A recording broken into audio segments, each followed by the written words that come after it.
va continuer à parler d'Europe et de culture.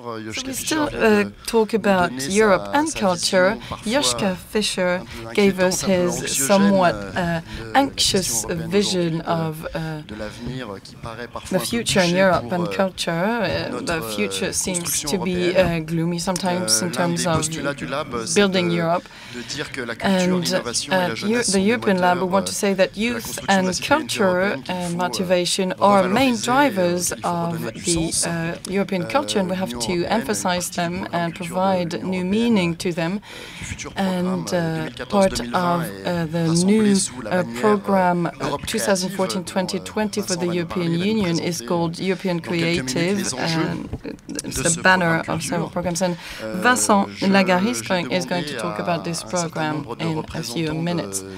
I've asked several European network representatives or national network representatives or international network representatives to come and question him on the consistency of this cultural European program. We'll get the point of view of these different networks as well. Some of them have already spoken yesterday, especially in the conference on the from European Broadcasting Union. I'd like to thank Hervé Riesen for representing this network, and also LiveDMA and HF Rhône-Alpes, and one of its representatives talked to Joschka Fischer on the gender equality issues. I'd like to thank Maxime Duplans from Euronews. Euronews has been a founding partner of the European Lab, and he's going to be the moderator for this afternoon. And I'd like to thank Sébastien Deveau, my friend, who's going to speak for speak the voice of artists. We did not want to just have networks here represented. We also wanted to have the voice of artists on these political issues. I haven't invited him because he's a great DJ, but just because he has a certain point of view as an independent citizen, as an artist.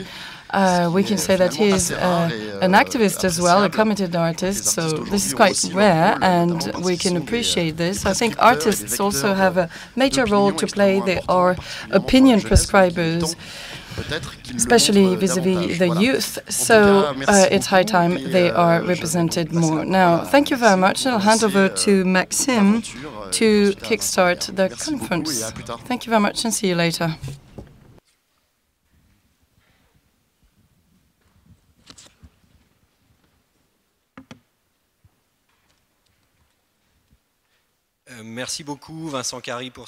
Thank you very much, Vincent Carré, for your presentation. Thank you to all of you for being here.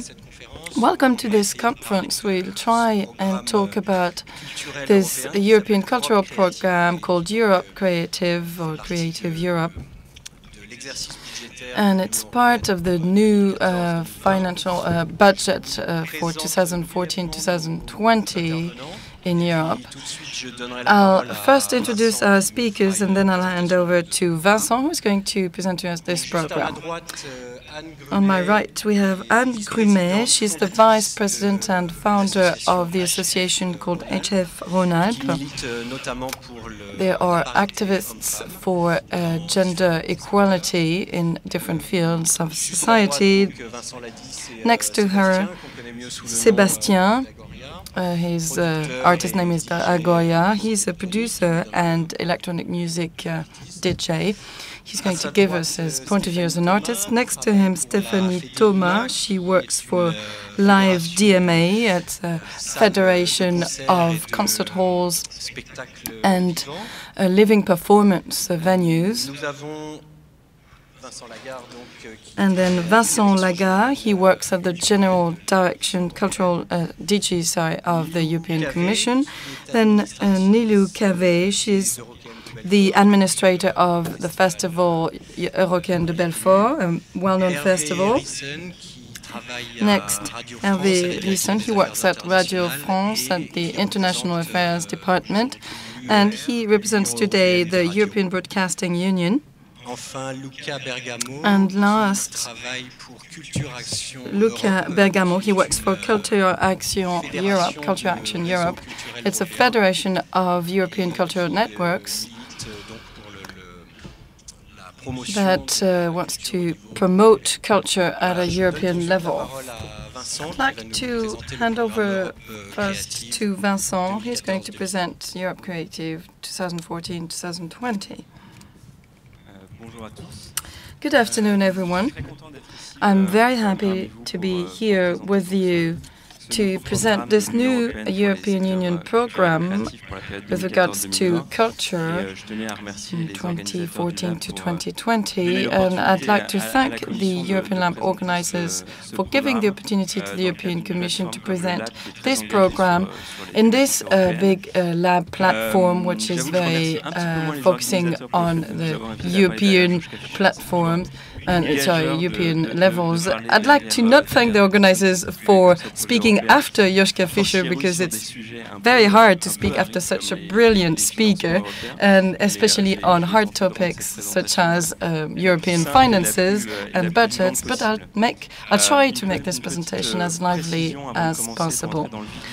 Now, before I enter the core of the topic, as for Europe Creative, the elements I'm going to show you are the elements drafted, proposed by the European Commission, made in November 2011. And for any law draft, these proposals are then debated with the European Council members and the European Parliament members. And so they are the people who decide about the legal aspects. So we are negotiating this program at the moment. So the elements I'm going to tell you today do not mean that they are the real outcome that will come out of the debates from the European Parliament.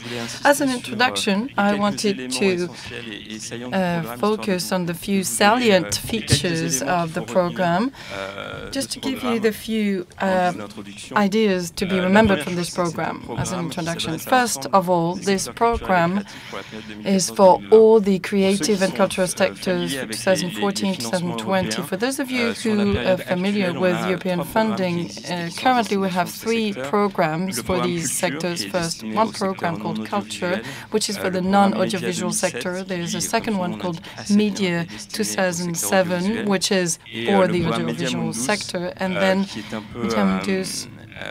a last program, which is sort of related to Media 2007, but this is with regards to third states, not member states of the European Union.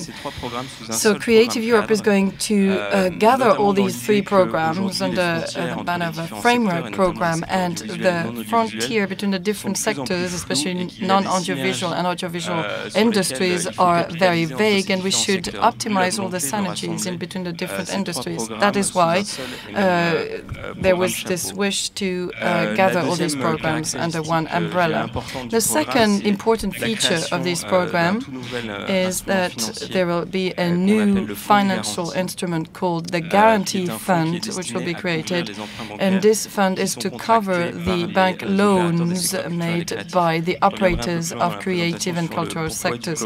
So I'll talk in a while on why this financial instrument was created. And this last salient feature for this program compared to the previous programs, this new European program, as for all the other new programs for the next period, have to be matching the 2020 Europe strategy, or Europe 2020 strategy. It is a cross-boarding strategy that seeks at promoting growth, a certain kind of growth.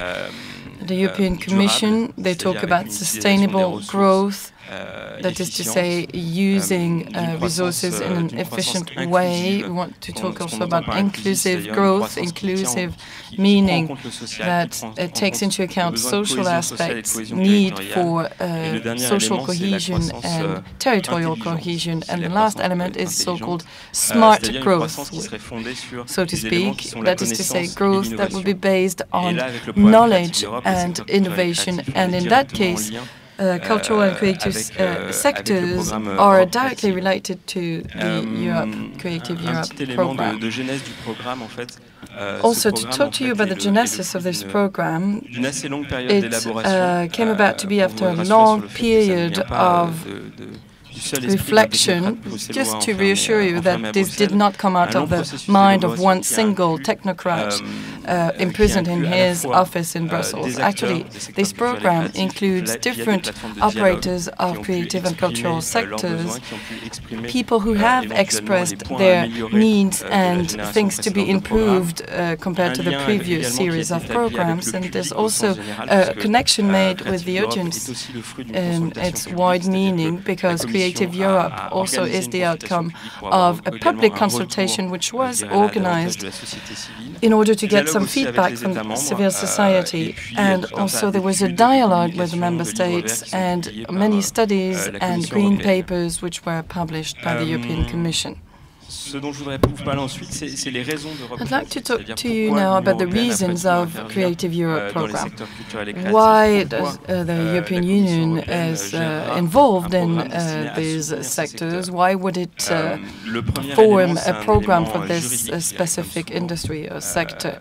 The first reason is a legal reason, as usual in the European Union. So since the Maastricht Treaty, the European Union received a mandate to get involved in the cultural and creative sectors. It's Article 167 of that treaty, and it requires the European Union to promote and preserve cultural diversity and to emphasize the common heritage of all the member states. So this is the legal part of why the European Commission is involved in that case. Secondly, the European Union is well aware of the huge potential of these cultural and creative industries, sectors.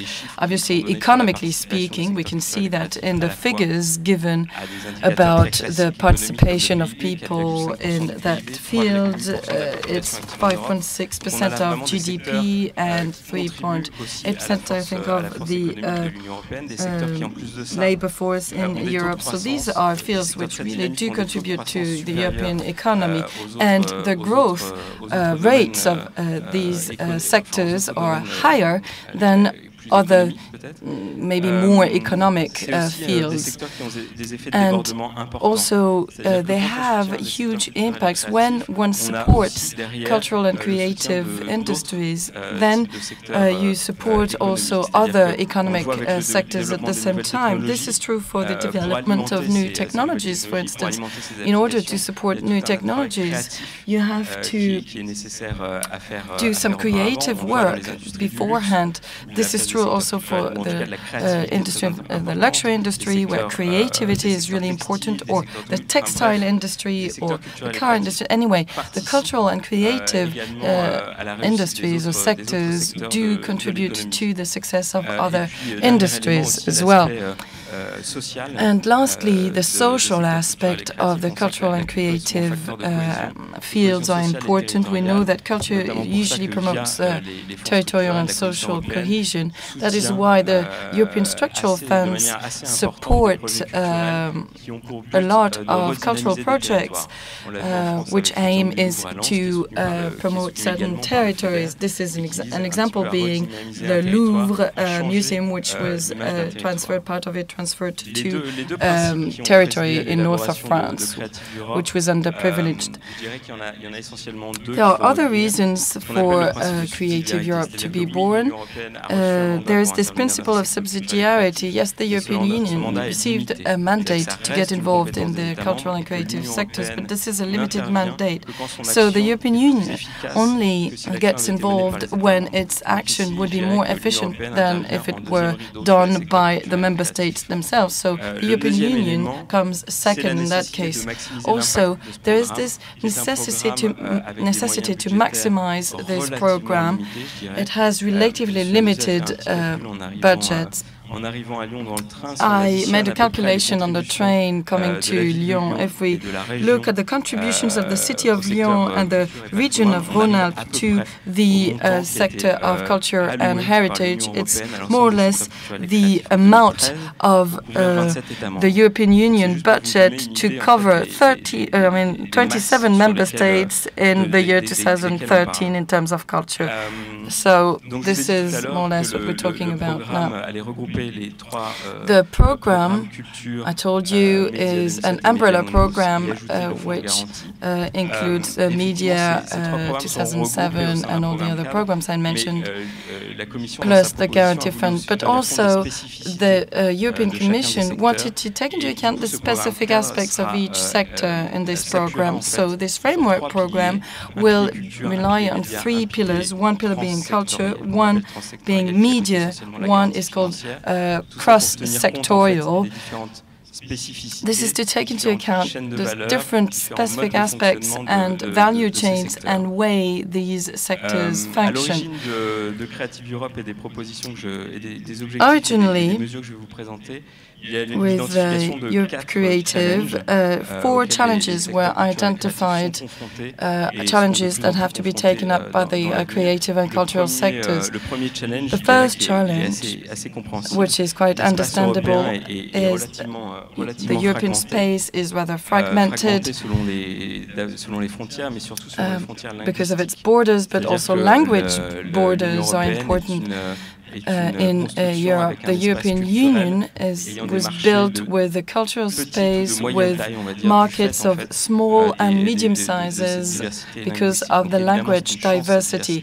Obviously, diversity is a major luck, but it's also a challenge for works to circulate or for artists to circulate in different member states. Usually, the audience looks at national works mostly, so it's hard to raise the interest of audience for non-national works. It's maybe less true for the music sector, but it might be true for other cultural sectors. So the goal of Europe Creative is to support artists to make sure that they develop international careers, that is to say, outside of their own borders, so provide them with some meanings in order to develop their professional skills outside of their cultural borders. We also want to support the circulation of works. So this means mobility of artists when we talk about living performances, but also circulation of literary works. For instance, I mean, if you look at literary tradition, this program will finance the translation of literary works in between different member states. And there's another important access. We want to develop audiences. We think that when we have works and artists circulated, it's fine, but you still need to have an audience or audiences. So we want to raise the interests of the large public for works that they are not used to see. Maybe if you talk about the cinema field, for instance, sometimes if you look at the American audience, it's hard to have them interested in other kinds of films, for instance. But so we've been talking about a digital revolution for the last 10 years now. We can just talk about the digital industry. These are things that are very much tackled in the European Lab conferences, and Creative will be very sensitive to these new fields. These are deep changes and creation, broadcasting, dissemination, and commercialization of cultural and creative works can be different. It's also a major change with regard to the relationship with audience. Thanks to the new technologies, the audiences really want to be more included in the creative processes and in the artistic programming processes. So we'd like to see how we can help professional people to include more the audiences. There are many initiatives already. We can see that at the European Lab. The goal of the European Union and Commission is to disseminate more on these practices, share more these practices in between the different member states. Third challenge is financing or funding. We understand that the operators of these creative and cultural sectors have problems to access this bank loans, we estimated, the European Commission, that this need for financing was between 3 to 4.8 billion euros.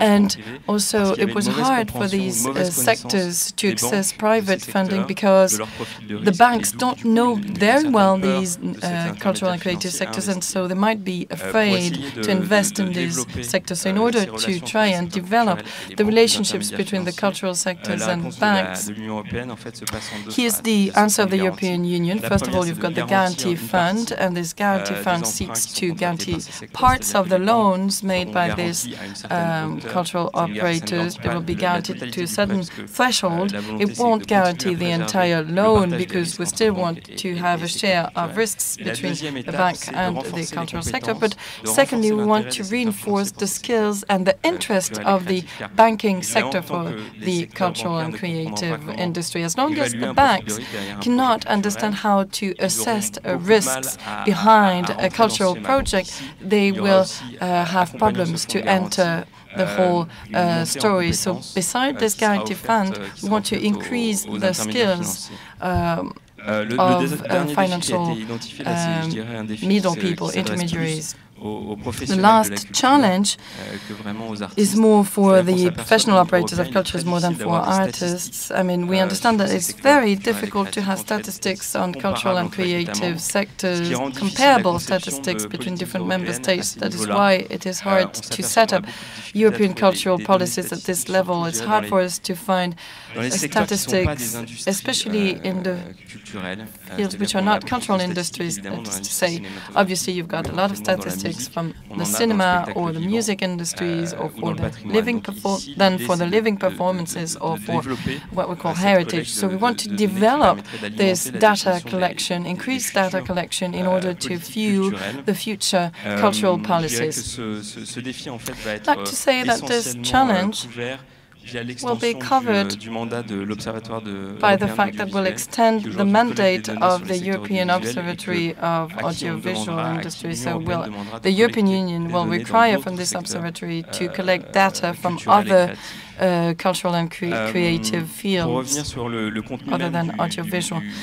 And to come back to the content of the Europe Creative Program, well, this program has general goals, targets that reflect what I just told you about in the treaty, that is to say the promotion of cultural diversity, pull together the common heritage of European citizens, and also we want to reinforce the competitiveness of these fields, still with this idea of a smart, inclusive and sustainable growth. And there are specific targets that translate these two large visions of this program. First of all, we want to support all cultural and creative stakeholders. We want to operate at a transnational level, that is to say, outside of national borders. We want to support the circulation of works and operators. We want to reach new audiences outside of their borders. We want to raise the interest of the audiences for these works that circulate. We want to reinforce the financial capacity of the cultural and creative sectors thanks to the Guarantee Fund. And we want to favor transnational cooperation in the way policies are defined, and especially also with regard to innovation. We want to reflect around cultural policies for more member states. Now, we make a difference between culture chapter and media chapters, and we also have a set of different priorities. Some priorities will address more the non-audiovisual sector, and others will be for the audiovisual sector. In the program, there will be two large themes: reinforcing skills and circulation and mobility of works and people. So we want to reinforce the skills of cultural operators, especially for them to adapt quicker, better to the opportunities of new technologies. We also want to make sure that art artists develop an international career and that they might be able to conquer new markets. We want also to reinforce networks. As at the European level, they are extremely important, especially when we look at the sharing of good practices and when we want to disseminate information. This is the case with the European Lab. There is this idea of a network where you gather people to make sure everybody benefits from the progresses made in other member states, the best practices made in other member states. So circulation of works and mobility of artists. We want to support tours and international exhibitions and events. So there's this idea of cooperation between different member states, and also we want to support European literature and promote translated works. Again, this is the idea of including more audiences. So these are the priorities for the culture chapter. Which will be the measures implemented under this cultural chapter? Well, it will be more or less the calls for tenders started by the European Commission. So cooperation projects, first of all, cooperation between different member states, and the goal of these projects is to cover the targets and priorities that I just mentioned to you. Then secondly, support to network of cultural operators. Again, there's this idea that networks support used to be a support of lobbying works, but in that case you want to support exchange activities, peer learning activities. That's what we want to support. We want to disseminate knowledge on the new innovative practices of creation. Secondly, we want to translate and promote literary works. I think it speaks for itself. And there's another initiative which we call Platform. This initiative seeks to identify cultural and creative structures in several member states that share certain commitments in terms of emerging artists, and also at the European level as well. So apart from these different calls for proposals, there will be specific prizes, literary prizes, architecture prize, European Board of Awards, and the European Capital Cities of Cultures, and so on and so forth. This will all be renewed in the next series of programs. The priorities for the media chapter, they stick more to the value chain of the audiovisual sector. So we still want to reinforce the skills vis-à-vis new technologies, and we still want to develop new audiences, the interest of new audiences for non-national works. But we also used to have a whole series of measures that would exist in the previous program. We want to develop projects. The media program does not get involved much in production, but more in terms of distribution and circulation of works. What does it mean concretely? Well, it will support skills reinforcement activities. In terms of distribution, again, will support non-European works in the member states. And for circulation and distribution, we want to support the film market, to have a good share for the European works. We want to support film festivals, which are very important to circulate films, and also we want to support diffusion or broadcasting platforms. We used to talk about VOD, but I think we'll change the term, and that's it for the measures of this chapter. As for the guarantee fund, I told you a few things about it already.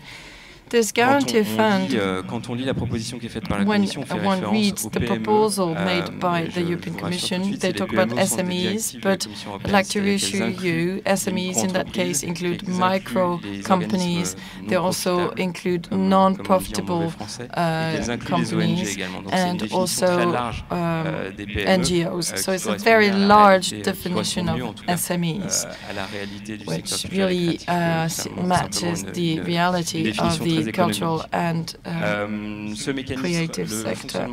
La gestion de ce mécanisme serait confiée au Fonds européen So d'investissement. the management of this mechanism will be given to the European Fund of Investment. It has the expertise and the experience to manage this, and they will also be in charge of d'un schéma de renforcement de compétences de ces skills reinforcement mechanism.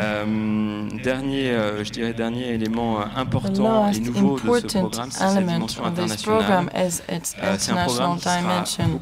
This program will be more open than the previous series of programs, more open to certain countries, the countries of the European economic space and Switzerland for legal and historical reasons, but also the potential new member states in the future, and also the neighboring countries. All these countries will be able to be part of European Creative on an equal footing with the member states. There is a nuance to that, however. At the moment, in the negotiations between the Council, the European Council and the European Parliament, European Council members want to diminish the participation in the media and culture chapters in terms of guarantee funds.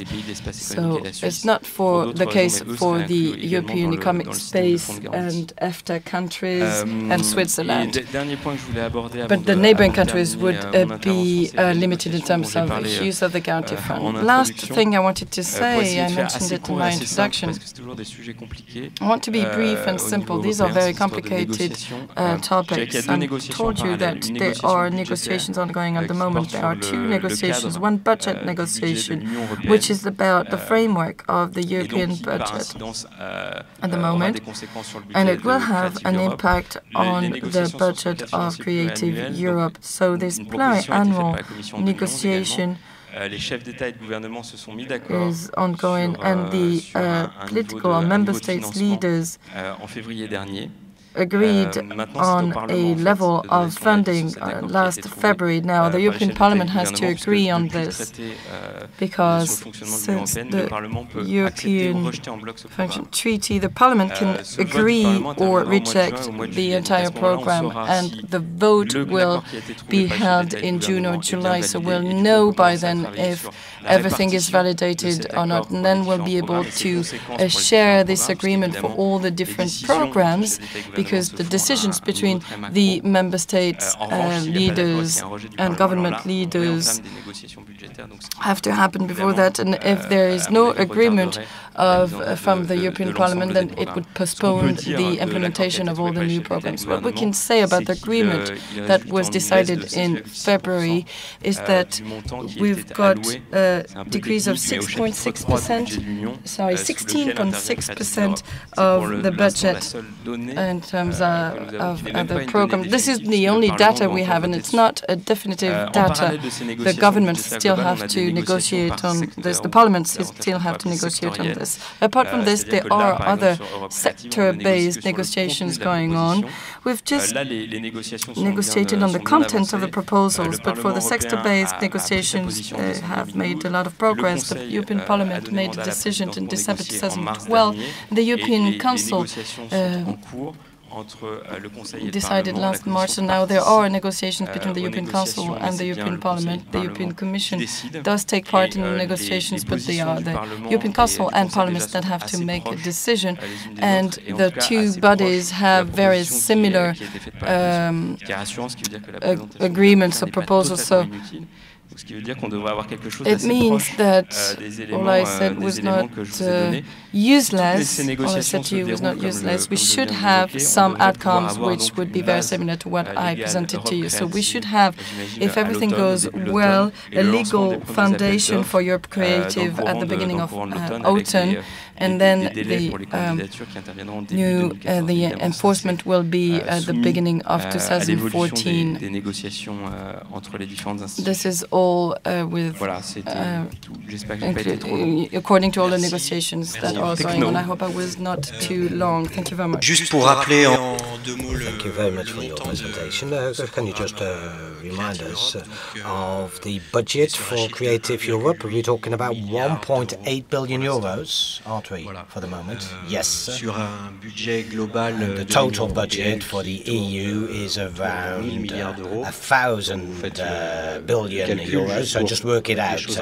That's to put things in perspective. Now, thank you for this comprehensive presentation. I suggest we rapidly listen to our panel members here and see how they react to this program, and they can possibly describe the issues they themselves are facing.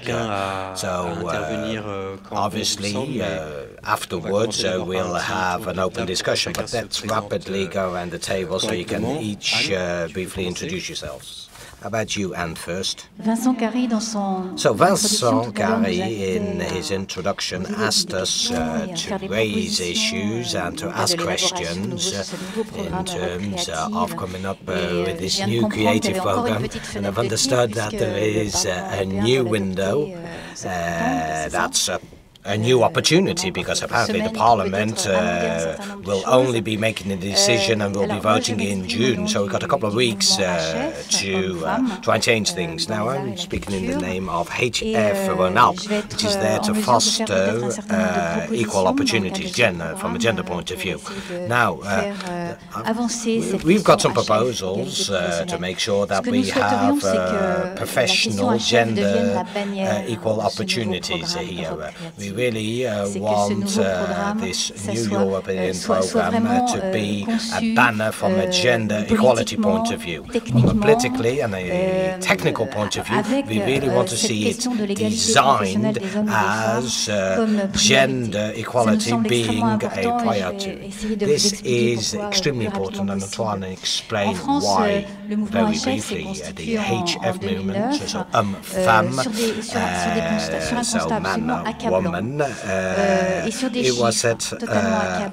was founded in 1989. Now, it was absolutely amazing when we took stock of the situation. We didn't realize that we were in such a deplorable situation. We thought that we were working in the business sector, the cultural sector, that was way in advance in terms of gender equality. And the Ministry of Culture and Communication at the time came up with a report, and they were edifying the figures. And the figures were just recently confirmed by the Observatory of Equal Opportunities, and that was issued in March 2013. Now, 84% of all theatres that are co-funded by the French state are managed by men, and over 90% of music institutions are managed by men. Just an example, operas. There are 12 operas throughout France.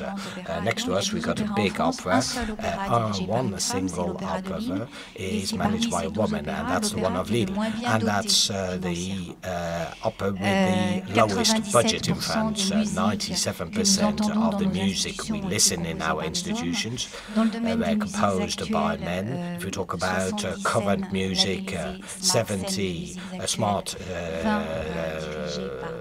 you've got 70 of these scenes and stages are managed by men, 20 by women.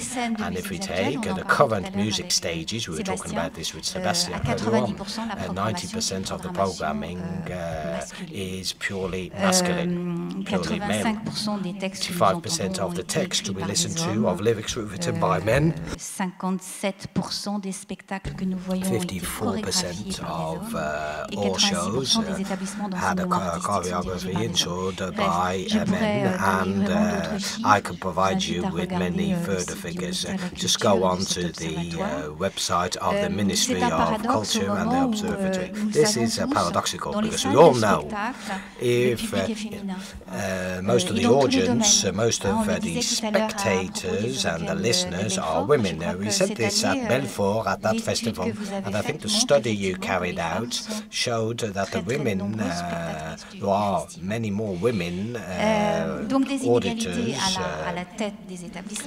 and listeners than men. So inequality in terms of management, but also in terms of the financial resources made available, and also wage differences, because there's a 20% gap between men and women in the cultural companies and organizations, whereas the gap is just 8% when we were talking about the public sector. Obviously, this is kind of flabbergasting when we consider these figures. Now, we got together this morning with other networks throughout Europe, and that was really would like to thank Vincent Lagarre for this opportunity to take the floor and to be able to invite friends from all over Europe. We heard point of view from the UK, from Spain, also viewpoints from Belgium and Sweden. And the observation and taking stock of the situation this morning, the situation is the same everywhere, unfortunately. It's not just, we haven't just got this situation in France. We haven't got available data, unfortunately, everywhere. Data is available at more local level. So, however, the issue is identical. It's the same issue everywhere. When progress is made, and that was our friends from Spain stated this, because in Spain a law was voted in 2007 on equal opportunities and gender equality, and there was a specific chapter pertaining to culture. When a law is voted, it either is not applied or is not enforced, or a new government comes along and doesn't respect it anymore. And in Sweden, progress had been made as well, because we've established a guide of best practices throughout Europe, and a certain number of these best practices in Sweden are pretty fragile and very often threatened. Now, based on this observation, and just to be brief here, I would say our movement, the HF movement, in 2014 we want to organize a Congress on equal opportunities, equal gender opportunities, which will be taking place here in Lyon in the presence of the Minister of Culture. And obviously a lot of work remains to be done within this field, but at European level we've got very accurate issues to raise, and which we'd like to put to the representatives here. How can we make sure that we have a man-woman equality, and how can we make sure this is included in all the calls for projects here? Now, we need to clearly make sure that it's an essential criterion. First question. Second question, how about expertise within this program? Who will be the experts of this program? How will the experts be trained? Will gender equalness be included, and fairness? All the HF associations and organizations that exist throughout Europe are willing to provide experts for Creative Europe. We can contribute to this. Our third question is the production of data, figures. The data is really scattered. It's very complicated throughout Europe to gather and collect the data. There is data in Europe in terms of man-woman issues here, and how can the EU bodies produce cumulative data, and then afterwards the question and issue of assessment and evaluation. How can we assess the previous program that came to the end in 2013 from a gender point of view? What was the situation? And if we consider the yearly reports that will be in place as of 2014, can we make sure that there's an indicator pertaining to gender here? Now, In conclusion, what I'd like to say in the name of the HF movement, the man-woman movement, the European Parliament adopted in March 2009 a resolution on gender equality, and it demonstrated to the persistence and the sheer amplitude of the inequality, gender inequality, and to what extent it's harmful to the actual operation of the EU. Now, to what extent can the European Parliament do something about this resolution and make sure that this is implemented throughout the Europe Creative Programme? Vincent, just very briefly, can you just tell us?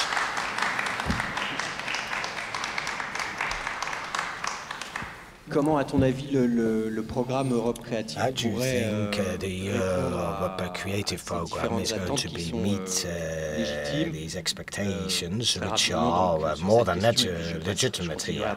And then afterwards I'll move on to Sebastian. That's a tough question, really. The balance, the gender balance in the cultural and creative sectors at the level of the European Commission. There's no sectorial approach. It is not said, you have to ensure gender equality in the area of culture or in the area of board of directors of major companies. This is a policy that is not sectorialized. It's a general policy. I know there are other initiatives within the DG to foster equality, but not specifically in the cultural area. There was a proposal to ensure this balance in company board of corporate board of directors here, and it's deemed to be a complicated subject. Now, this is a value that's always been advocated by the EU. Well, yes, the EU can't do everything, hasn't got the power to deal with everything, and now the Commission needs to apply the rules to itself. When you look at the staff of the European Commission, you're talking about an assessment and how the experts who assess the proposals, there's always a focus given to the gender equality. Particular attention is given and which is also linked to geographic coverage. We have to have a balance between men and women, but also between the various member states. And so we're talking about two things that are extremely important within the European landscape. So the first thing, the equality men-women is explicited in terms of how the EU implements its own policies. Then afterwards talk about more general legislation in terms of gender equality. Well, I would say work remains to be done. But this goes way beyond my skills and competencies in this on this topic, so I can't dwell on that particular subject, and I can't go into any further detail. Now, if we talk about the implementation of this program, we've got the assessment dimension, and we'll be taking on board a good balance between men and women and make sure that the experts clearly represent the demographic balance, gender balance, in terms of the actual implementation of the program. But I must admit, now, it's, things are a bit more complicated. Via Europe Creative Program, we're not funding people, we're funding organizations or associations. So we need to make sure that the associations or organizations respect gender equality, or within the resumes or CVs we are provided with, we have a balance, a gender balance. But that means we have to monitor the projects throughout the projects, and these projects sometimes last up to 4 to 5 years, so we can't allocate a subsidy to an organization if they've got a balanced CV or balanced resume, unless we can make sure that this is monitored throughout the lifetime of the project. So obviously today the issue is resources. I don't think the Commission has got those resources. It would be good to have this kind of follow-up and monitoring, but I'm not sure if from a financial point of view it's going to be possible. Thank you, Sebastian. Just before the conference, you talked about a new status of artists, and en Europe sur différentes scènes. You travel throughout Europe and you are many different scenes and stages here. How do you react to this program presented by Vincent? Well, good afternoon. I hope you're not too warm in this room. I'd like to say, unfortunately, there aren't many women DJs here. We were talking about gender equality. In 90% of the cases, there's only men DJs on stage. And I think Nuit Sonore is unfortunately an example as well. It would be very difficult to come up with a kind of balance, an equal balance, gender balance here. Now, I feel as being a European citizen myself, every single week I hit the road and I'm anywhere between Madrid, Milan, Turin, Berlin. I'm continuously traveling. So I really got the impression that at the moment the true issue beyond Europe is the notion of identity. Just last week I was in Greece, I was in Athens, and I was scared. I was amazed to see that the organisers were asking us to come back to periods that go back to the Second World War. And then I was in Barcelona, and there were demonstrations asking for the independence of Catalonia, and these are very unfortunate things I'm seeing, and this kind of scares me. I've got the impression that we're going to step backwards here, and as a European citizen, I really would like to see the birth of what I would call a European artistic status, and we need strong symbols and to be able to drive things here in a positive way, and we need to federate the kind of positive concepts here. We need to go beyond here and go beyond these kind of, how could I say, steps backwards here. So I don't know it's going to be possible to have this kind of European status. And the second thing is we can clearly see a total change that's going on.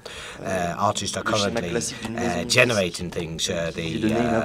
Previously we used to have a record company who used to give money to an artist to come up with a new record here. Us as artists, we have our own label, we've got our own PR, etc., etc. And we set up co-ops, etc., and artists get together and then set up bands that are more visible, or groups that are more visible. And one of my questions regarding this new European program, how can we be well identified and contribute to this commitment, which isn't that easy to define? And then I saw a woman, and obviously I'm for gender equality here. I mean, I could see you pulling your face. I was the first to say that I wanted more women DJs. Just do it. Just go for it instead of talking. Okay. Well, I'll bid to all the women, send more and more demos to us. We were told that years ago. If everybody says this, we're not going to get anywhere. Very sorry, but the woman is not using a mic, so we can't translate here. On va revenir sur ces questions, madame, un peu plus tard dans la conférence. Absolument. I'm so very sorry, we cannot hear the person, the woman who is speaking here.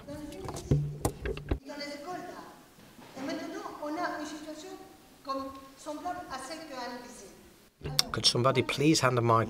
J'ai un label, j'ai eu un label qui s'appelle Infine, et je dois dire que 90% des démos que je recevais, c'est pas moi qui décide. Tous les gens ont eu des démos, c'était des hommes. I'm sorry. Malheureusement, rien faire. The tracks I receive, 90% of them come from. Madame, il y aura un temps d'échange à la fin de la conférence avec le public, donc je vous encourage à garder votre question. Mais take questions on vous écoutera tout à l'heure. Je vous donnerai le micro et vous pourrez poser votre question à qui vous voulez autour de la table. whatever question you may want. Je continue. Alors, peut-être que Vincent, tu voulais réagir Vincent, you probably wanted to react to what Sebastian just said here. I'll probably start off with the second point on the artist cooperations. Here we're in the definitely in line with this European Creative Lab program. The digital revolution has really changed the entrepreneurial model here, and you can clearly see a huge shift. And then from a cooperative point of view, we've got this notion of cooperation. We encourage this at international level more so than at national level, but Europe Creative is looking for these new models here and is willing to support and very strongly support these new entrepreneurial models. Now, your first question about having an artistic or to have a kind of status or European status for artists. Once you go down that road, many other sectors and areas may want to get involved here. And beyond that, I don't know if that was really the underlying question. If you are talking about avoiding tax issue or social contribution issues or to avoid administrative issues, well, that kind of debate goes beyond the sheer artistic world. And now beyond that, it's really talking about this, something highly symbolic. We need strong symbols here. And symbols people can clearly recognize and shows a drive. Now, Stephanie Thomas, I'll stand the floor to you now. You work for the Fedelima, which I said is a federation of concert halls and also of music and live shows.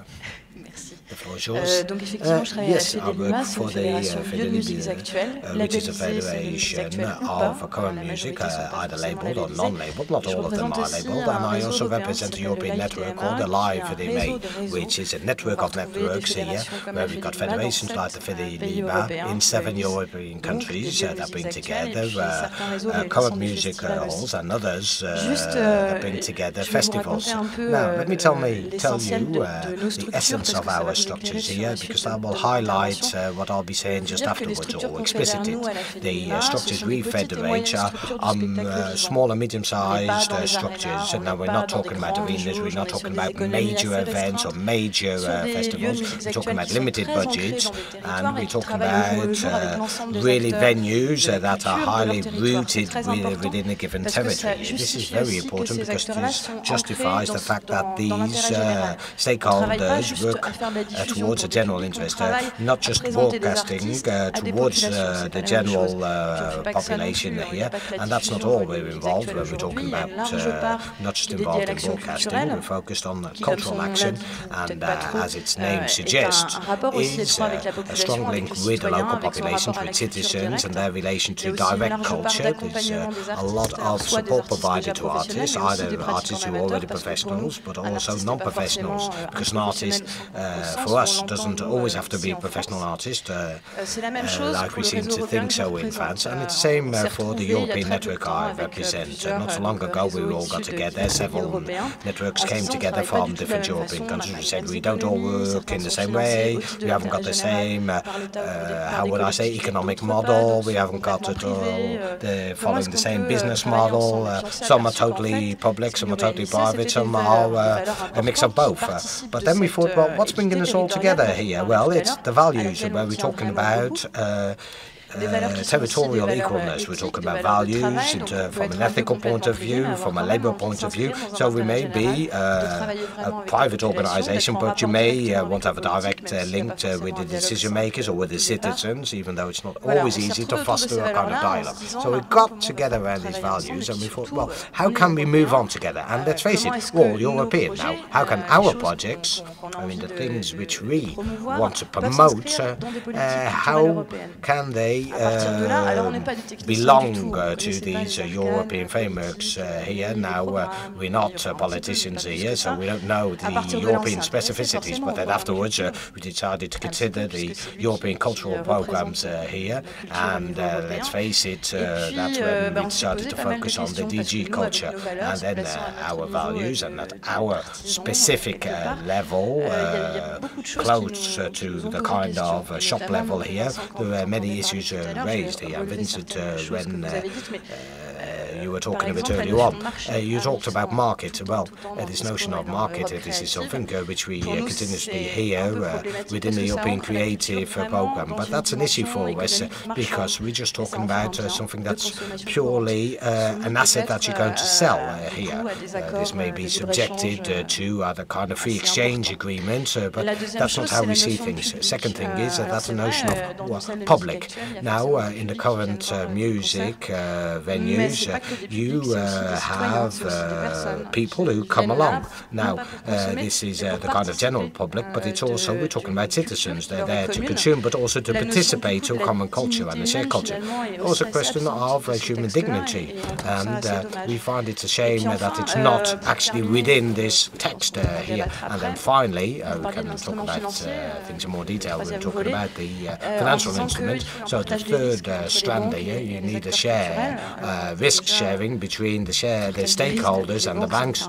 Now, it makes me laugh to hear about sharing risk with the banks here, but by definition, I would say a cultural project is risky. I mean, nobody knows, as we say, and the whole interest of cultural proposals we are federating and the other stakeholders on stage focus on, and it's the idea that we haven't got a clue if it's going to work. When it works, that's all the better, but if it doesn't work, we still have people who may be interested. Not talking necessarily about a huge audience. It's not something that's going to generate huge revenues and that's going to enable us to break out of our recession, because I've got the impression that this European program has been highly and still is highly focused on the idea, hey, can culture help us overcome and turn around the current economic situation? So those were my first observations, I wanted to make. But then afterwards, we're extremely happy to see this program being pursued here. But it's a shame that certain words appear and certain values are not included within this overall notion.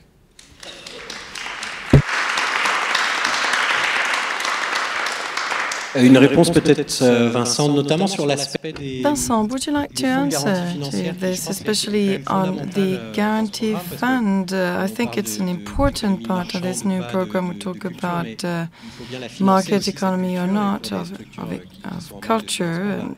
You have to finance culture, and for the bodies, associations, institutions which lack money, they might be happy about this new funding. Well, to talk about this guarantee instrument or device, I was talking about sharing the risks between banks and the European Union. We don't want the European Union to guarantee all the risks of the bank. It's more a sharing between the European Union and the banks. About this guarantee fund, its goal, as I said, is to make sure that banks and financial institutions better understand the cultural sector and the associated risks. The banks, as financial intermediaries, need to be encouraged to invest in this creative and cultural sector. That is why we want to guarantee something. We're talking about financial mechanism here, which has a market dimension. We rely on financial intermediaries. That is why, according to the studies we conducted with the financial intermediaries, a priori they were interested in the cultural sectors.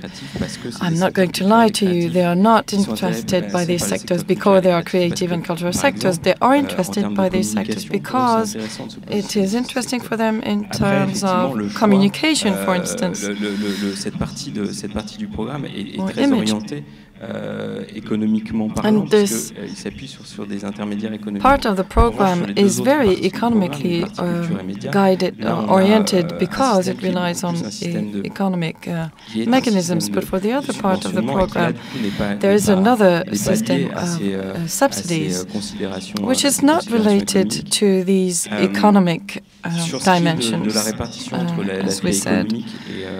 As for the distribution between the economic dimension and the cultural value dimension of the program. What I'd like to say is that, well, I try to convey to you that there are two aspects mixed in this program. The role of the European Union is to promote cultural and creative diversity. This is the first goal of the program. Obviously, this goal was already part and parcel of the previous culture and media programs, and so maybe it seems less salient, less that it prevails less than in other programs because we talk more about the new elements of the program. But I must say that this dimension is still essential, and it is actually the basis, the foundation, the reason why the European Union gets involved in the creative and cultural sectors. Je l'ai peut-être pas suffisamment exprimé dans ma présentation, mais qui était maybe I haven't très présent said this enough in my presentation, but when we talk about extending, developing audiences, it seeks at including more citizens into the creative process, so the participation of citizens in this creative process. It is a very important dimension of the program. Well, that is why words are important. Instead of saying audiences, maybe you could say citizens instead of audiences. You know. Indeed, in the text it says audiences and not citizens. It's true. I'd like to hand over to Nilou. She's the administrator of the Eurockéennes de Belfort Festival. Yes. I am struck and interested by this idea of reinventing apartheid. We are in a mutation, transition period. We are in a very sensitive period. We all are aware of this and want to revisit models. And reinventing models is part of the DNA of our association that organizes the Belfort Festival. So, since the beginning of the festival and the association, we have developed local networks. We worked with small and medium enterprises, with brands, with banks, locally. So, it has always been part and parcel of the way we built our projects locally. Things changed progressively because we always want to reinvent and change models, and so then we set up another network, which is the generic Rhône network.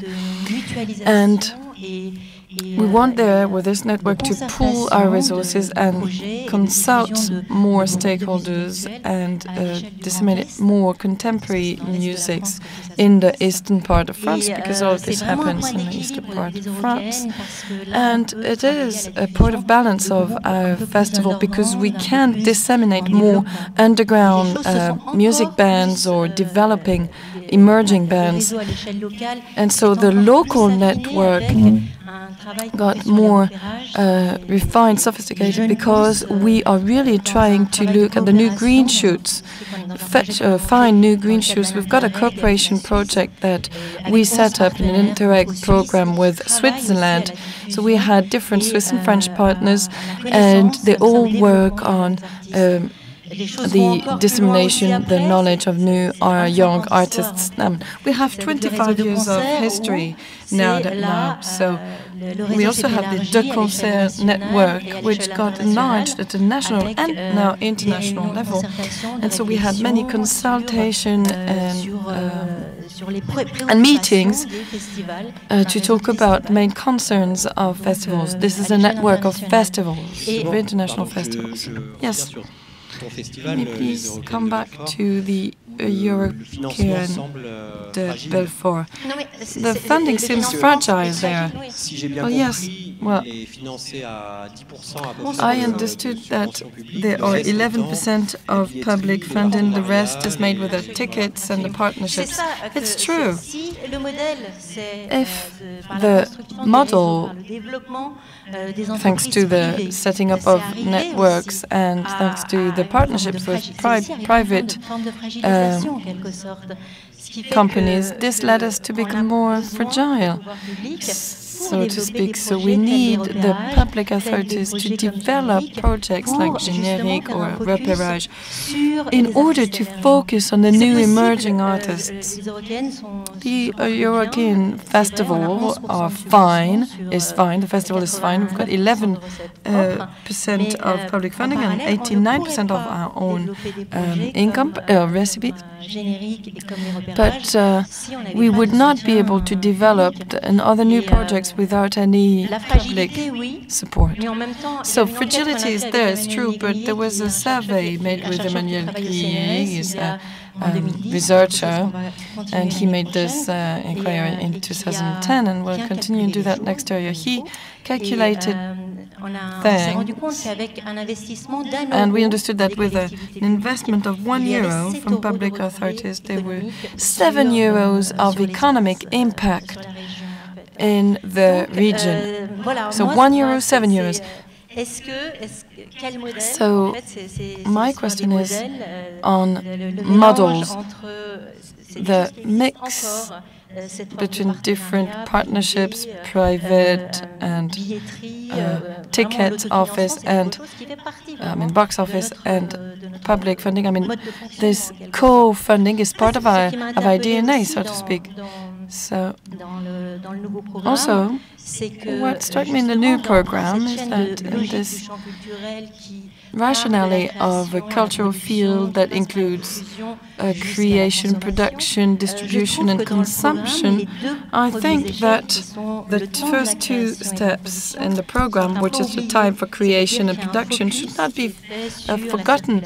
There is a huge focus on artist circulation and dissemination and then on consumption, developing audiences, but the two first steps are rather not mentioned in this new project. So I was wondering whether you think that culture could become a market like any other market. Let me talk first about the diversity of financial models. This is the goal of this program. We've got to have this guarantee fund, but still maintaining the subsidy system as in the previous programs. So we want to diversify the different sources of funding, to vary the different sources of funding. In terms of creation, I'd say that in the culture program, 2007-2013, we had many cooperation projects which were co-creation projects. And so when we talk about the professional opportunity of professional artists abroad, this is also what we mean. We want to see co-creation. Co-create performances or shows is one of the main goals of the program.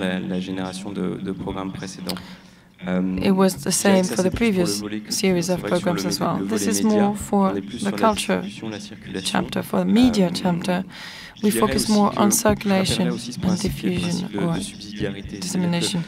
I'd like to remind you of this subsidiarity principle. The European Union is not here to replace the actions implemented by the member states. It is here to offset or to fill up the gaps, or when it knows that it's more efficient, then it tries to do it. This is the added value of the European Union. Creation is important when you've got cooperation projects, so co-created is really covered there, but also you've got national creations, and the member states also have a role to play to support this kind of creation. The message being, well, the program also wants to focus on the aspects that it is required to focus on. Hervé Riesen from Radio France and European Broadcasting Union. I think you represent the public service general, right? Yes, well, I'd like to talk on behalf of EBU mostly, because we're all here, been here since Monday evening. We've worked in this room this morning, and the representative of EBU and my colleagues also came here to represent EBU. So I'd like to talk first about music, because we are here at the same time at Nuit Sonore Festival, and I think that a lot of you here are concerned mostly by music.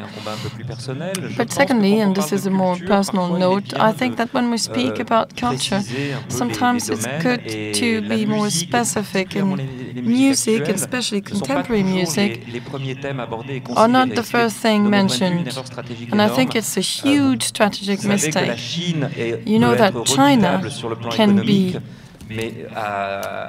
ferocious in an economic way, but is way behind its cultural influence, and it will change when they'll have a music theme that will interest other continents. I just come back from Cape Verde, and we worked on a project in music here. If you allow me, I'll talk about it for a few minutes. So, Cesária Evora would say that this was a very tiny country, Cape Verde, but there was the impact brought by just one female singer from Cape Verde. Cesária Evora was huge. The economic, cultural impact was huge, and also tourism, political influence, internal politics were also changed because of the singer. The minister, the current ministers at Cape Verde are amazing. They are committed. They don't come from a traditional political standpoint. Mario Yucho, the Minister of Culture, is an artist as well, and he works like hell. His goal is to make sure that all the projects work, and he also wants to go back on stage.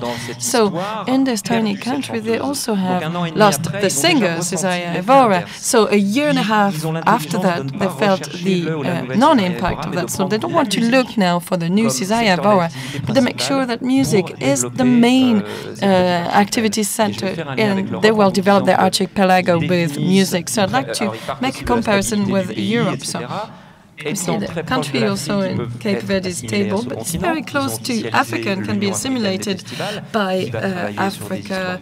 They work on visas, on resources, on fees in this association of African festivals, and they organize many meetings with counterparts of Mario Lucio. People like Yusundur are part of this network, and they work directly with African elected politicians.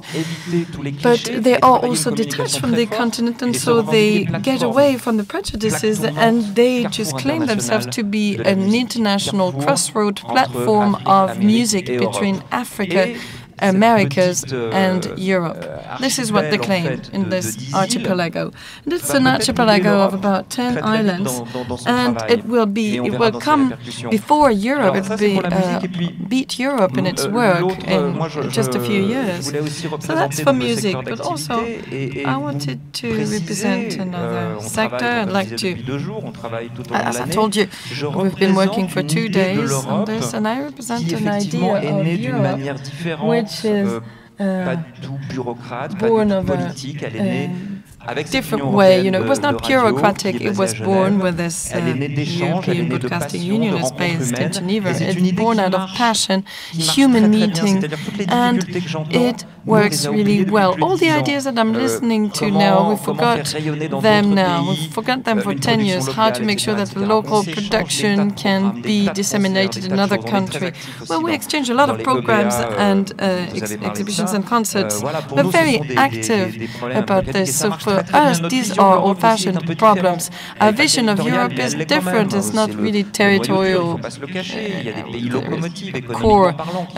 Core countries in Europe, you know, like main, economically speaking, very strong countries. But the European Union is at Reykjavik, at Manchester, at Geneva, Lausanne.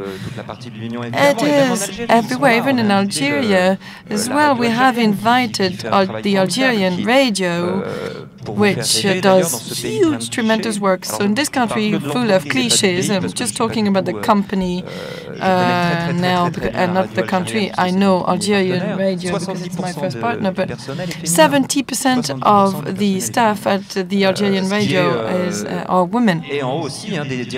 And you also have directors of the cultural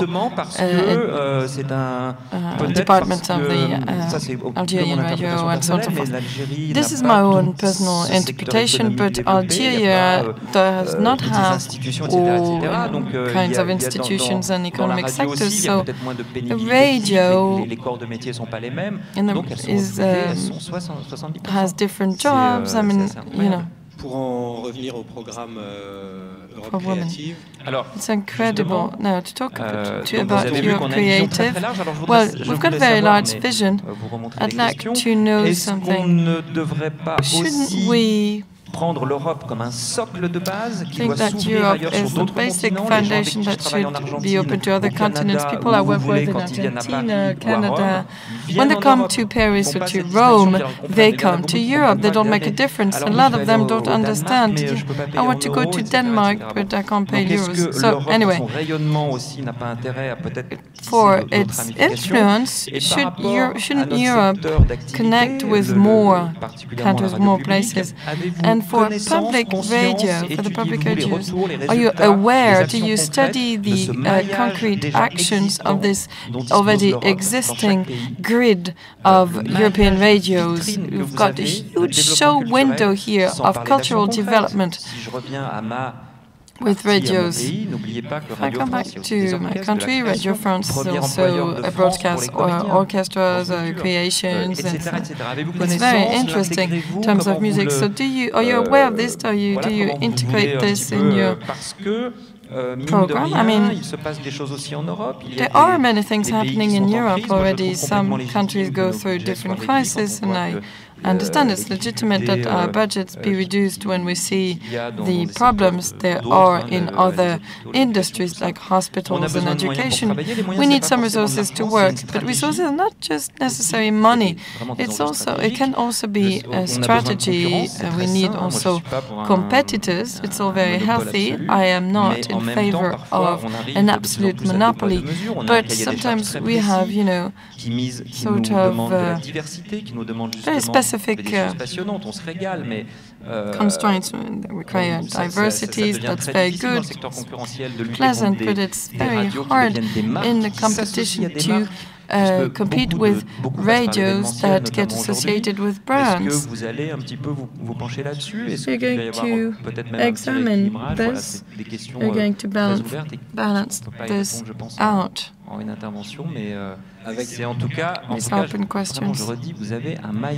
And once again, I'd like to say that you've got a wonderful territorial grid of show windows and creations through the radios. The radios are accomplices, they are real partners.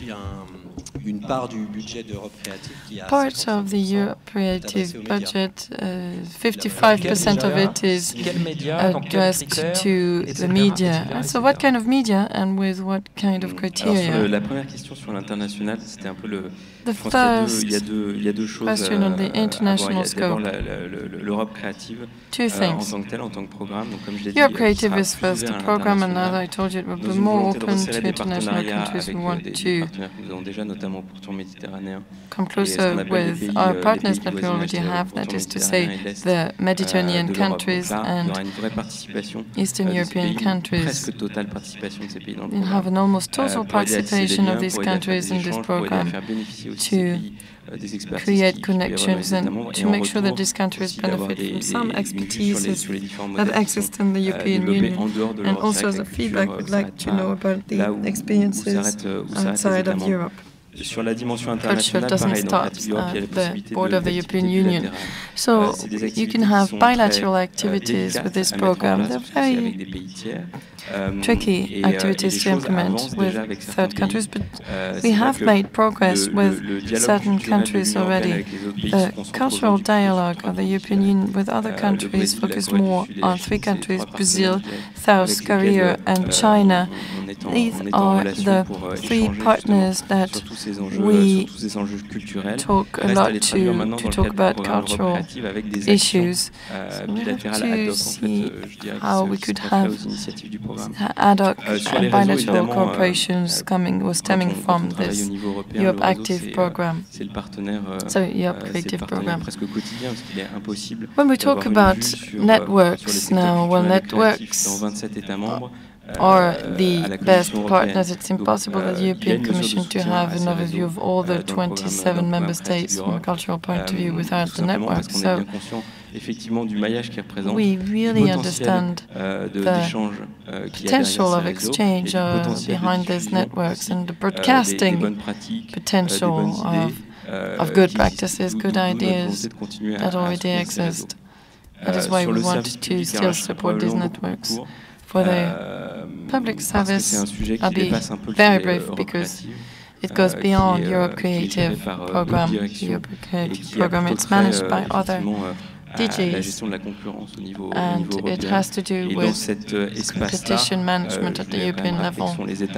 And the member states are free to define the specifications cette mission de service public couvre cette mission de service public. To see how the operators cover this kind of public assignment. So, apart from these very legal aspects, it's very hard for the European Commission to have an opinion on these subsidies. This is a privilege of the member states. That's why it would be interesting for you to receive the reports and have a look at the statistics to have a real vision of everything that exists, everything that is being exchanged. Luca Bergamo, donc pour Culture Action Europe. Luca Bergamo, on behalf of Culture Action Europe, our last speaker. Unfortunately, we don't have much time, so to have enough time for certain questions. Well, I don't think the representative of the European Commission will need to react to what I say. Maybe other people will react. We all share the idea that the Europe Creative Program is a positive idea. The most positive idea is that the European Commission has proposed an increase of a fund. It won't be much, but it is positive in the end. All the questions that were raised are all true questions. Stephanie is right, and so on. Question is,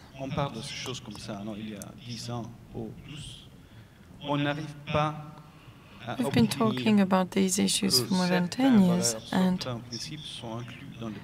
why are we not able to make sure that some principles are not included in certain policies? What kind of principles are you talking about?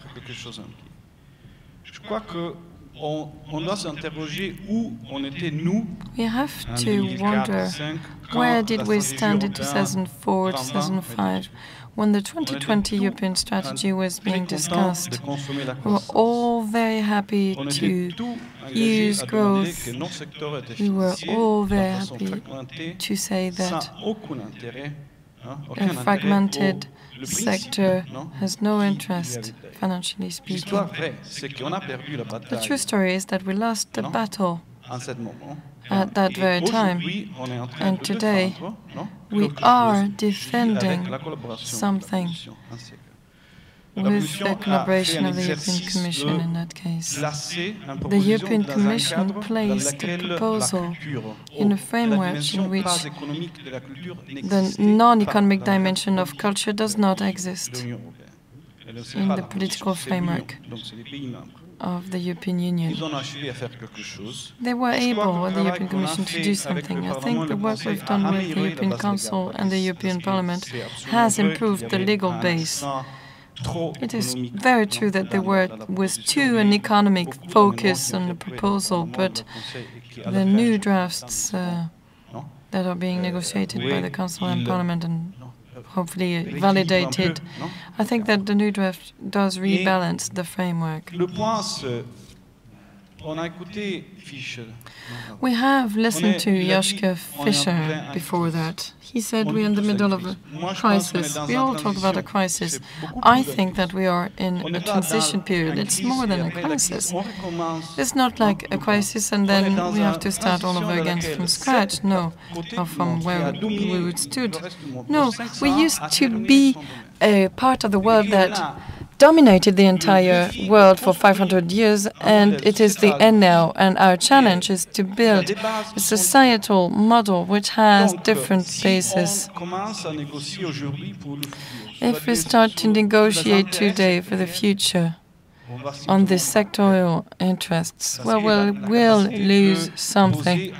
There's the capacity of raising a demand.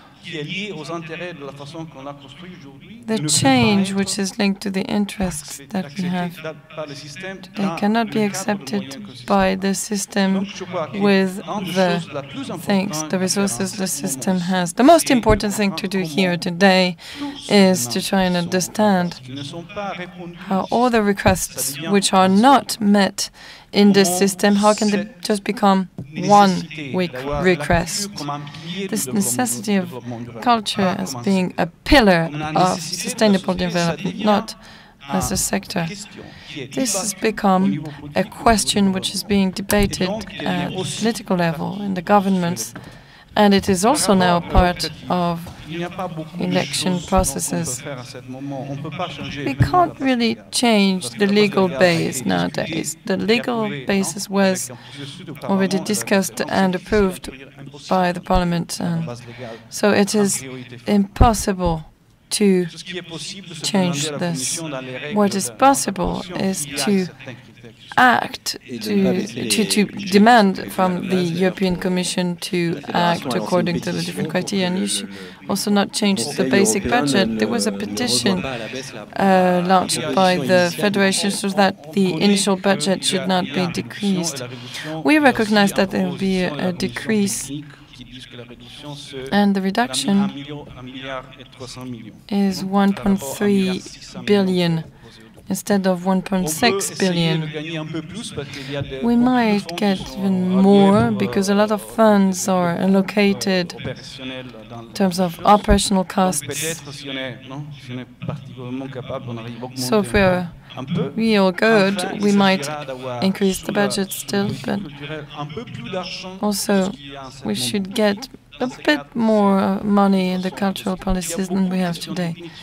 There are lots of technical questions related to this. Anyway, I won't linger on that. What we should ask from the European Commission, the European Commission has to be the manager. The primary question is not just how experts are chosen, but what kind of indication will the experts get from the European Commission to decide about projects. Second question, yes, there is part of the resources which will be allocated for statistics. Yes, we do need some statistics, but we need to build some data that give us the impact of culture on social transformation. We've got lots of measurement indexes of better life. You know, OECD and other institutions work on that, and they are not the measurements stemming from the program, but would like to understand how cultural activities contribute to social development, not to economic development. I mean, when we'll have the discussion for the next programs, we're still part in the framework of the economic contribution. Third point, and don't worry, that's my last point. Now, there's a concept that's called capacity building. I don't know if you were aware of that. Now, what skills are we talking about? They're not detailed at all. It's not written. I think that within the framework here, that there are skills are linked to the connection between the cultural activity and society, and they are not seen as a professional activity as such, but they are crucial to make sure that the activity is known by society. It's not just something that's linked to developing audience. It's how we, us as organizations and as networks, we are linking to society. Beyond the notion of audience, so we need to be in link with society. We can do this, and if the measures enable or don't enable us to do this, it depends on how the Commission interprets all these issues. And then finally, I'd like to say we're going to try as Culture Europe. As a network, we federate 110 networks at European level and represent 80,000 associations in the cultural area, so 80,000 members. And within this field, we hope to be able to have an impact here and to have some influence. Now, we are trying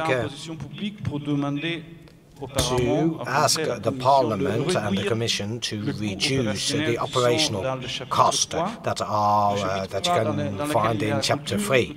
In Chapter 3, it says culture. We're talking about 15 billion euros. Europe Creative, we're talking 1.3 billion euros. We've got 5 billion euros that are for operational cost. So 500,000, so 30%. So reduce that and re-inject them elsewhere. We need to reallocate the resources to the policies that are in Chapter 3.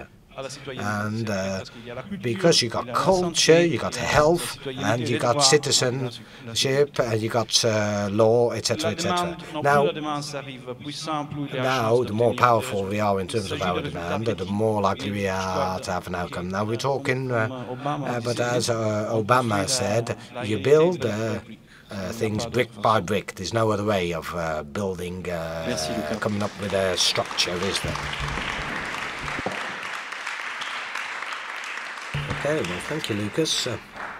Vincent, je te laisse le dernier mot si tu veux ajouter so, Vincent, I'll let you answer if you want to, before we move on to any questions there may be from the floor. Or have you got an additional comment? Yes, and I just would like to rebound on what Luca said. Luca said we can't do anything about the general political framework. Okay, I can hear that, I can understand that, but we have got MEPs, European members of Parliament, who are there to uphold a political message. It's their role. Now, the gentleman needs to take a mic. We cannot hear him, so we cannot translate.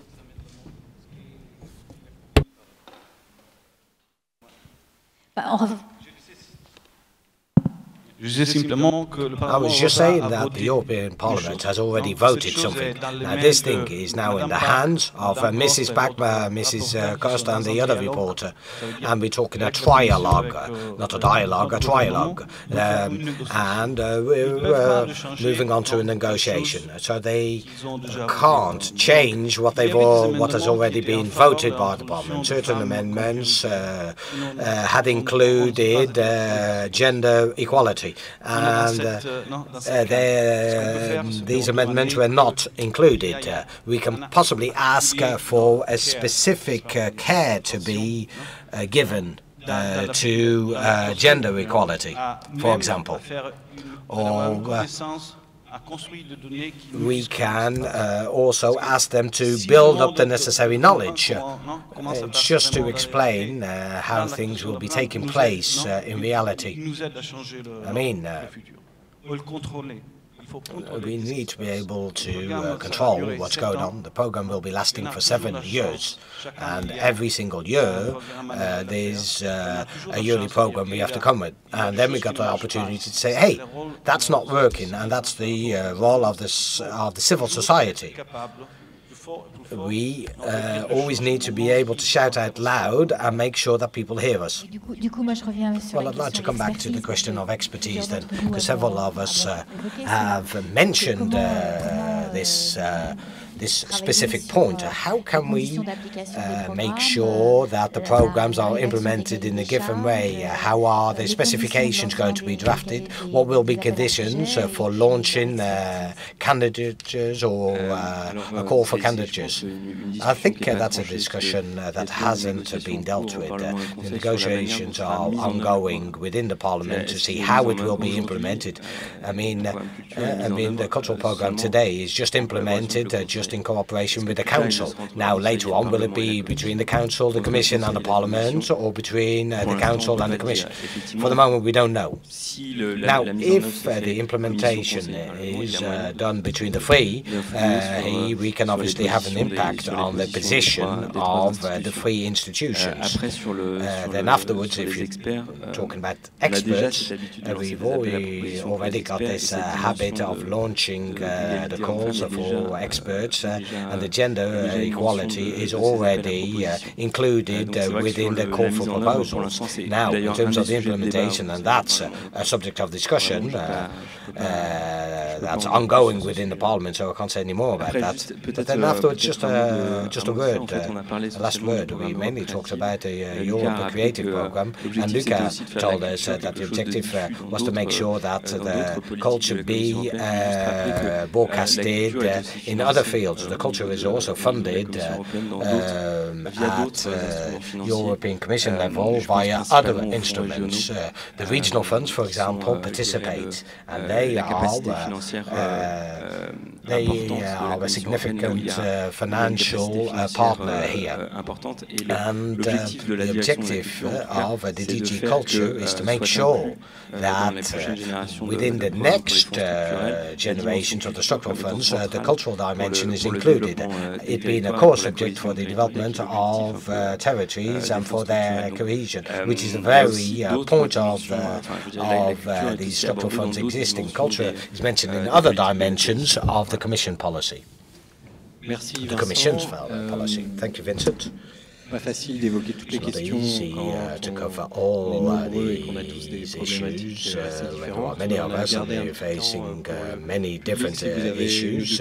Now, we've got some time to take some questions from the floor. We could have a roaming mic if somebody wants to take the floor here. No, nobody. Don't be timid there. The lady here on the left. I'd like to just react to what you just said towards the end. There were cultural strands in many European programs within the FEDER, Leonardo, Mobility, Youth. Now, there are a lot of opportunities. Well, yes, there are several opportunities, let's put it that way. But in terms of communication, if I'm not mistaken, the players are kind of all alone in trying to look for the relevant strands. Isn't it the role of the DG to provide the necessary information? I may be wrong here, but still, you can answer that one. In fact, the initiative undertaken by the DG Enterprise, DG Companies, and that came up with a manual and guidelines, and that explains sector per sector the various financial mechanisms that are available. Now, this is being rewritten, I mean, because one program is coming to an end, and the next program will be starting, and the update will be available on the site of the internet website of the European Commission. Now, you've got the cultural sector, for example, with the possible means of funding. We've got the structural funding, DG and companies, enterprises, etc., DG education and all that. Have we got another question? We've got a gentleman behind here. Bonjour, c'est une question technique ou je sais pas. A technical question. Well, I think it's a technical question. You talked about de soutien pour soutenir les the demandes de fund to crédit support credit or credit line rebates of operators. When you're submitting a project, it can be towards a DT culture or culture creative. Very often we have cash flow issues. That means when we want to submit a project, we have to be an organization that's quite significant, let's face it, with significant financial support. Has anything been included in the new program to enable the access of smaller operators to this funding? I would say the answer to this question is that there is a definite determination to want to simplify the implementation of the program. Simplification in terms of the candidature formulas and also the way beneficiaries have to justify their costs, because we've got a lot of issues of people who have got the means to fill in the right papers and the forms. So we're going to move on to what we call lump sums, or a kind of standard fee, and where people don't have to necessarily just. So the idea is to give kind of fixed budget lines here, and that's the idea. Well, the underlying idea is to overall simplify what we could call reporting. I mean, the previous beneficiaries clearly had to provide a lot of paperwork, let's face it, and obviously we want to encourage this more straightforward approach here, simplified approach. I'd like to rebound on what the gentleman just asked, because we're talking about the contact between the European programs and the structures, the networks and the artists in the field here. Now, concretely, I mean, in a very tangible way, to have access to these funds, you have to actually make a request or participate to a call for proposals here.